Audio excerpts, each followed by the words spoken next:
Hi everyone, in this video I'll show you how to buy a domain on GoDaddy in 99. First, go to GoDaddy at your Chrome. Now search for a domain you want to make sure it is available.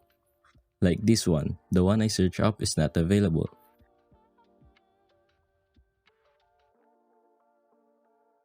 So here's an alternative I'll just choose because it is similar.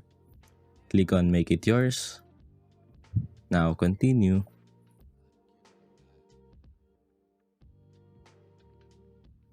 Here you can select a protection that you want.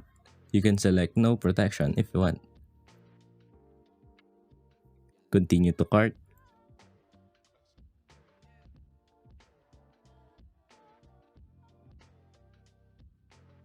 Here you can select how many years you want to purchase. Now click on I'm ready.